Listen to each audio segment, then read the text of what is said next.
شروع اللہ کے نام سے جو بڑا مہربان نہایت رحم والا ہے۔ بھلا اگر وہ اپنا رزق بند کر لے تو کون ہے جو تم کو رزق دے، لیکن یہ سرکشی اور نفرت میں پھنسے ہوئے ہیں۔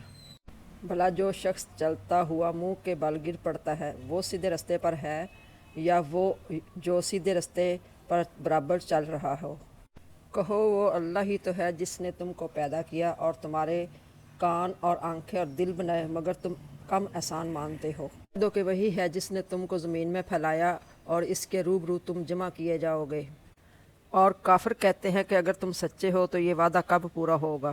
کہہ دو اس کا علم اللہ ہی کو ہے اور میں تو کھول کھول کر ڈر سنانے والا ہوں۔ تو جب وہ دیکھ لیں گے کہ وہ وعدہ قریب آ گیا تو کافر کے منہ کے برے ہو جائیں گے اور ان سے کہا جائے گا کہ یہ وہی ہے جس کے تم خواستگار تھے۔ کہو کہ بھلا دیکھو تو اگر خدا مجھ کو اور میرے ساتھیوں کو ہلاک کر دے یا ہم پر مہربانی کرے تو کون ہے کافروں کو دکھ دینے والے عذاب سے پناہ دے۔ کہہ دو کہ جو خدائے رحمان ہے ہم اسی پر ایمان لائے اور اسی پر بھروسہ رکھتے ہیں، تم کو جلد معلوم ہو جائے گا کہ سریل گمراہی میں کون پڑ رہا ہے۔ کہو کہ بھلا دیکھو تو اگر تمہارا پانی جو تم پیتے ہو اور برتتے ہو خشک ہو جائے تو خدا کے سوا کون ہے جو تمہارے لیے شیریں پانی کا چشمہ بہا لائے۔